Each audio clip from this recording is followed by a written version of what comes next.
Hi friends, இந்த வீடியோவில் நம்ம எதை பற்றி பார்க்க போகிறோம்னா, கிரெடிட் கார்டு பயன்படுத்திட்டு இருக்கக்கூடிய நண்பர்களும் சரி, அதே மாதிரி இதுக்கப்புறம் தான் நான் கிரெடிட் கார்டு வாங்க போகிறேன் அப்படின்னு சொல்கிற நண்பர்களுக்கும் சரி, கண்டிப்பாக இந்த தகவல் உங்களுக்கு பயனுள்ளதாக இருக்கும். 2026 பல்வேறு விதமான புதிய அப்டேட்டை இந்த கிரெடிட் கார்டினுடைய பேமெண்ட்டில் கொண்டு வந்திருக்கிறாங்க.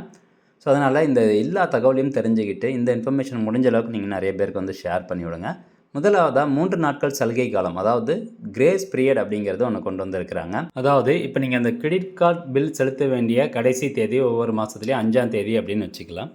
5ஆம் தேதிக்குள்ளார நீங்கள் அந்த கிரெடிட் கார்டினுடைய மொத்த அமௌண்ட்டும் செலுத்தாமல் விட்டீங்க அப்படின்னா 6ஆம் தேதியிலேருந்து உங்களுக்கு அபராதம் போடுவாங்க.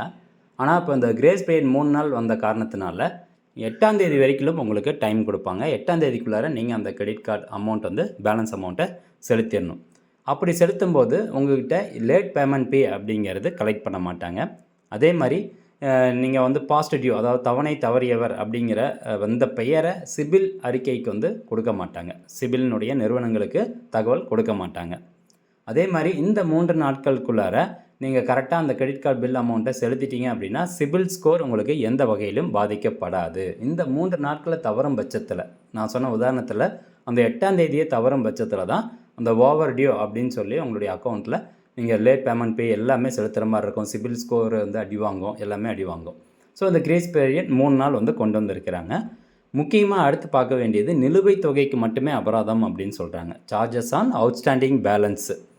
இப்போ விதிமுறை அப்படின்னு பார்க்கும்போது, இதுவரை நீங்கள் மொத்த பில் தொகையில் ஒரு பகுதியை செலுத்திவிட்டு மீதியை செலுத்த தவறினால் கூட வங்கிகள் மொத்த பில் தொகையின் மீதும் அபராதம் விதித்து வந்திருக்குது. இந்த புதிய திருத்தத்தில் என்ன சொல்கிறாங்கன்னா, இனிமேல் நீங்கள் கடைசி தேதிக்கு முன் செலுத்திய தொகை போக மீதமுள்ள செலுத்தப்படாத நிலுவைத் தொகைக்கு மட்டுமே அபராதம் மற்றும் தாமத கட்டணம் விதிக்கப்படும் அப்படின்னு சொல்கிறாங்க. இது வரவேற்கத்தக்கக்கூடிய ஒரு அப்டேட்.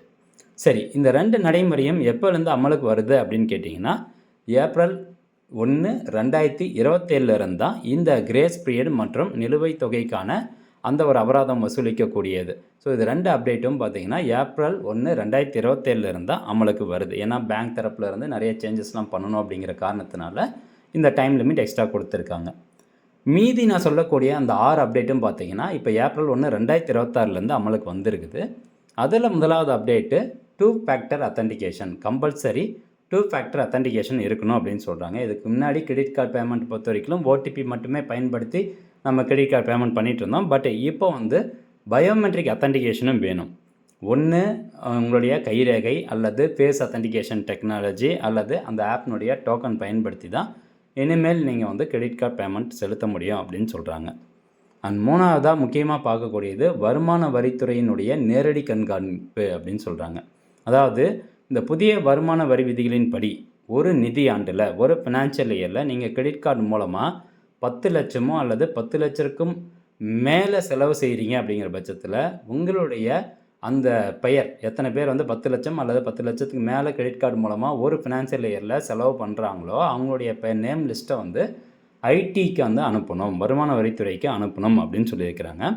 அதே மாதிரி கிரெடிட் கார்டு பில்லுக்கு நீங்கள் 1 லட்சம் ரொக்க பணமாக வந்து செலுத்துறீங்க, டிஜிட்டல் பேமெண்ட் இல்லாமல் பணமாக செலுத்துறீங்க அப்படின்னாலும் உங்களுடைய பெயர் வந்து வருமான வரித்துறைக்கு அனுப்பப்படும், நேரடியாக கண்காணிப்பு செய்யப்படும் அப்படின்னு சொல்கிறாங்க. நெக்ஸ்ட்டு இந்த வாராந்திர CIBIL score update, weekly credit score update அப்படின்னு சொல்கிறாங்க. இனி ஒவ்வொரு 7 நாளுக்கு ஒரு முறையும் உங்களுடைய அந்த கிரெடிட் ஸ்கோர் ஆனது அப்டேட் செய்யப்படும். இதனால் நீங்கள் பேமெண்ட் லேட்டாக செலுத்தும் போது கிரெடிட் ஸ்கோர் உங்களுக்கு டப்புன்னு குறைஞ்சிக்கிட்டே இருக்கும். அதனால் கரெக்டாக வந்து பேமெண்ட் பண்ணிடணும். இது ஒரு சிக்கல் இருக்குது. 5வதாக பார்க்கும்போது பேன் கார்டு கட்டாயம், அதே மாதிரி முகவரி சான்று கட்டாயம் அப்படின்னு சொல்கிறாங்க. ஏப்ரல் 1, 2026 முறையான பேன் கார்டு, அதாவது சரியான பேன் கார்டு இல்லாமல் புதிய கிரெடிட் கார்டுகளை வாங்க வங்கிகள் வந்து வழங்காது அப்படிங்கிறத சொல்கிறாங்க. அதே மாதிரி லாஸ்ட் 3 மந்த்ஸ்னுடைய கிரெடிட் கார்டு ஸ்டேட்மெண்ட்டை நீங்கள் புதிய பேன் கார்டு விண்ணப்பங்களுக்கு அட்ரஸ் ப்ரூஃபாக பயன்படுத்தலாம் அப்படிங்கிற ஒரு அப்டேட்டும் இதில் கொடுக்கப்பட்டிருக்குது. அடுத்ததாக கார்ப்பரேட் கிரெடிட் கார்ட்ஸுக்கு இன்கம் டேக்ஸ் வசூலிக்கப்படும். இது முக்கியமான அப்டேட்.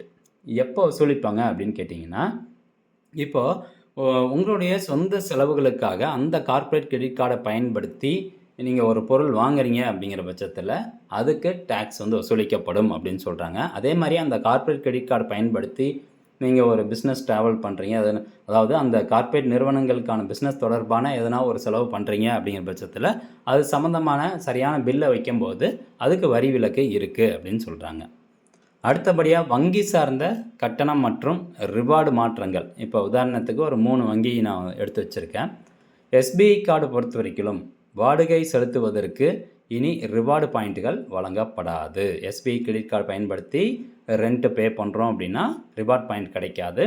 மேலும் எஸ்பிஐ கேஷ்பேக் கார்டில் மாத கேஷ்பேக் வரம்பு ரூ 5000லேருந்து ரூ 4000 குறைக்கப்பட்டுள்ளது. கேஷ்பேக் வந்து ரூ 1000 குறைச்சிருக்கிறாங்க.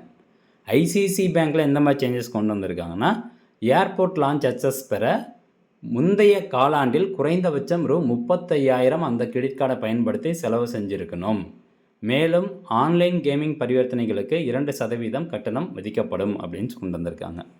HDFC பேங்கை பொறுத்த வரைக்கும் ரிகாலியா கோல்டு போன்ற கார்டுகளில் லான்ச் வசதியை பெற ஒரு காலாண்டிற்கு 60,000 செலவு செய்திருக்க வேண்டும் அப்படின்னு சொல்லியிருக்கிறாங்க. ஸோ ஃப்ரெண்ட்ஸ், இதுதான் அப்டேட்டு. ஒரு 7 விதமான அப்டேட் வந்து கிரெடிட் கார்டு சம்மந்தமாக வந்திருக்கு. கண்டிப்பாக அந்த தகவல் உங்களுக்கு பயனுள்ளதாக இருக்கும் அப்படின்னு நினைக்கிறேன். முடிஞ்ச அளவுக்கு இந்த இன்ஃபர்மேஷன் நிறைய பேருக்கு ஷேர் பண்ணிவிடுங்க. மீண்டும் அடுத்த ஒரு நல்ல பதிவில் சந்திக்கலாம். நன்றி, வணக்கம்.